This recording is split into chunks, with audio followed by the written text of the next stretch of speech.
با سپۆنسەری میدیایی دەستگای میدیایی کورسات بەشی هونەری سینەمای سلێمانی و دامەزراوی ڤیم یەکەم فێستیڤاڵی فیلمی کوردی مۆبایل ساز دەکرێت. هەر ئارەزومەندێک خەونی دروستکردنی فیلمێکیە دەتوانێت لە هەر کوێی دنیا بێ بەشداری بکات و فیلمەکەی بنێرێ.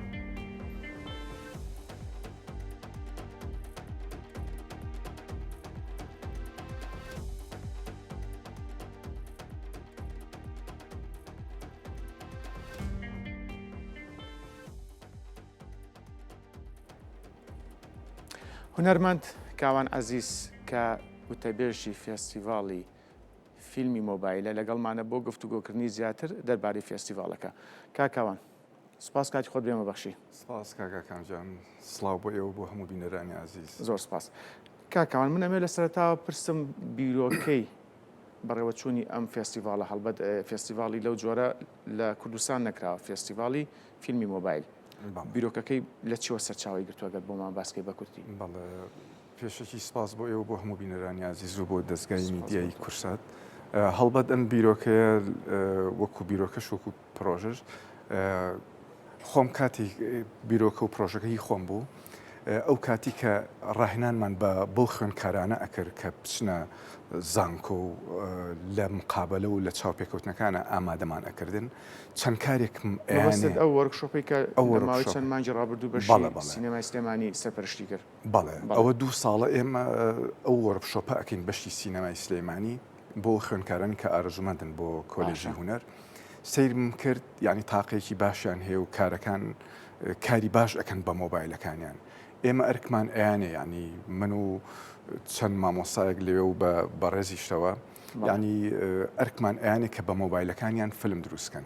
سیرمان کردشتی باش دروست دەکەن. ئیتر لەوە خۆشبەختانە لەگەڵ وەکو بەڕێوەبەر کامەران قسەمان کرد و وتم شتێکی وا هەیە تاقەیەکی باشێ لەو گەنجانە و دیارە فرسەی ئەوەیان نییە کە ئەو ئیشاناکەن بە مۆبایل ئەبێ هەلێک بڕەخسەین ئاخۆ چەندین گەنجی تریش ئەو تاقە و خوازیاری هەبێ بۆ سینەما. بۆیە بیرۆکەکە لەوە وەستەری هەڵا.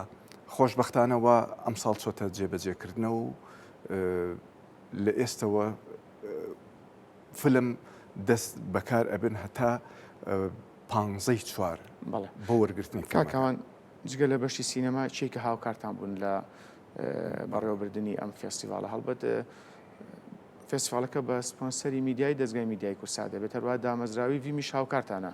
بەڵێ بەسپاس و دامەزراوی ڤیم هاوبەشێکی باشمان بەڵێ هاوبەشێکی باشی فستیڤاڵەکەن و سیتی سینەماش سپۆنسەرێکی باشمان کۆی فیلمەکان لە سیتی سینەما نمایشەکرێت. بەڵێ کاکاوان مەرجەکان چییە بۆ ناردنی فیلم بۆ فێستیڤاڵ ئەگەر لێرەوە بۆ بینەرانی بخەیتە ڕوو؟ بەڵێ یاخود بۆ ئەو هونەرمەندانی کە مەبەستیانە بەرهەمی خۆیان بنێرن بۆ فێستیڤاڵ؟ بەڵێ فستیڤاڵەکە بەناوی فستیڤاڵی فیلمی کوردی مۆبایل یەکێ لە مەرجە ئەساسەکان ئەبێ بە مۆبایل بکرێت، ئەو کارە بە مۆبایل بکرێت، ئەبێ بە مۆبایل ئەو ئیشە بکرێت. یعنی ئەوە تایبەت مەندیەکە کە لەم فستیڤاڵە ئەبێ بە مۆبایل بکرێت و لە یەک خولەکەوە تا 15 خولەک لەوەنە تێنەپەڕێت. یعنی لێک بە خولەک یەکەکرێت بە 2 بە 5 تا 15 خولەک لەوە تێنەپەڕێت و بابەتەکانیش کوردی بن. یعنی هەموو حەج ئایدیا و سیناریۆ بابەتێک هەیە بە کوردی بێت، یعنی بابەتی کوردیانە بێت. بەڵێ ئەی کاکاوان تا چەند گرنگە کوالێتی فیلمەکە؟ بۆ نمونە من مۆبایل یەکم پێەیە وەکو مۆبایلەکەی تۆ نییە، هەڵبەت لە ڕووی تەکنیک و کوالێتی و ئەگۆڕێت ئەمە مەرجە یاخود ئاساییە؟ هەڵبەت لیجنەی داوەران ئێمە لە سەرەوەنە قسەمان کردووە ڕەچاوی ئەو خاڵە کراوە و خەڵاتەکانیش دەخەڵات زیاترە. یعنی لەوانەیە کەسێک هەبێ ئەو سەلیقەی مۆنتاجی تیانە بێ یا ئەو سەلیقەی وێنەگرتنی تیانە بێ، بەڵام لەم لاوە بیرۆکەیەکی باشیە بێ، سیناریۆیەکی باشیە بێ یا دوجار نواندنێکی باشی هەبێ. خەڵاتەکان جۆرا و جۆرن، یعنی بەشی ئەوەش ئەکات بەشی ئەوەشی تایە کە کەسێک وەکو نواندن وەکو دەرهێنان بەڵێ وەکو هەموو کاتیگۆریەکانی تیاجا نواندن کوڕ و کچ، باشین ئەکتەری کۆر باشین ئەکتەری کچ، یعنی ئەمە بەجیا ئەو بەجیا. یعنی ئێمە دەخەڵات زیاترمان داناوە.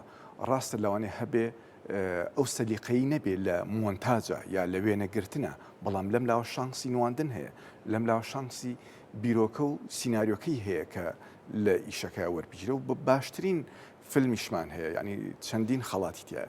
بەڵێ باسی باشترین فیلمت کرد کاکەوان خەڵاتی باشترین فیلم یان باشترین دەرهێنان شانسی ئەوەی ئەبێت لە بەرهەمێکی ترە هاوکاری بکرێت یاخود کار ئاسانی بۆ بکرێت یان هێشتا زووە من ئەمێ قسە لێ دەبێن. بەڵێ بەڵێ ئەوە وەکو جۆرێک لە هاندان. بەڵێ بەڵێ بێگومان ئێمە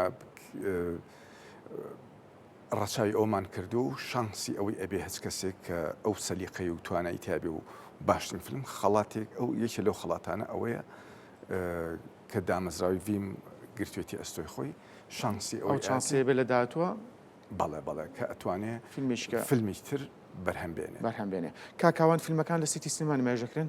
هەمووی لە سیتی سینەما. بەڵێ چەند ڕۆژ ئەخان یاخود جارێک کەوتۆ هێشتا زۆر بڵێن چەند ڕۆژ کەوتۆ سەر ئاستی بەشداری کردی بەرهەمەکان؟ ئێمە سێ ڕۆژمان داناوە هەڵبەت بەپێی ئیشەکانیش ینی ئێمە ئەو سێ ڕۆژەمان داناوە لەوە زیاتر نابێ ئێمە ئەو سێ ڕۆژە وەکو ستاندار دامانناوە. بەڵێ لە پەراوێزی فێستیڤاڵ سیمینار وەرکشۆپ یاخود دوای نمایشی فیلمەکان قسە لەسەر فیلمەکان نەکرێ یاخود جارێ ئەمڕۆ بە خۆشحاڵی و لەگەڵ کۆلێجی هونەر بەشی سینەما لەگەڵ کاک دکتۆر دڵشاد باسی ئەوە کراوە و خۆی تەرحێکی زۆر باشی ئەوی کرد کە بۆ پشتکاتە پرسیارەکەی منیش لەجێ خۆیان بوو زۆر هەڕێک ئەمڕۆ بوو. کاک دکتۆر دڵشاد تەرحی ئەوەی کرد بە سپاسەوە کە هەموو ئامادەییشیان تایە بۆ ئەو وەرکشۆپەوە بۆ ئەو وانانی کە تایبەت بن بە وێنەگرتن و یا بواری فیلم لە هەچ بوارێکا بێ. بەڵێ کاکاوان ئاشکرای خوێندکارانی بەشی فیلم سازی کۆلێژی هونەر زانکۆی سلێمانی گوڕوتینێک و ئێنەرجێکی تایبەتیانەیە. پرسیارەکەم بە دیاریکراوی ئەوەیە هیچ خوێندکارێکی بەشی فیلم سازی فیلمیان نردووە یاخود لە هەولێر لە شار و ناوچەکانی تری کوردستان بۆ نمونە؟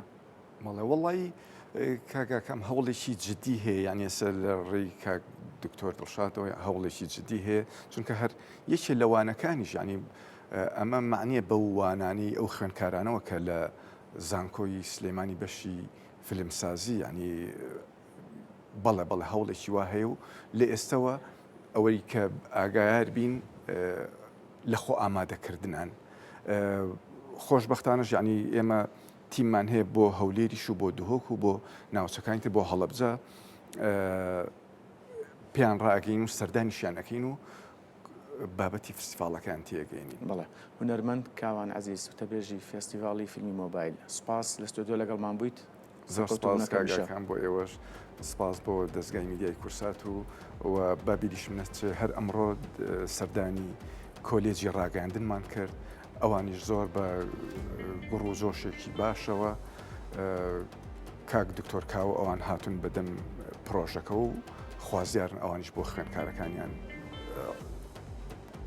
ڕوونیکەنەوە و ئەو بابەتانیان بۆ باسکەن. وەک هەمیشە سەرکەوتوو بن. سپاس بۆ ئێوەش.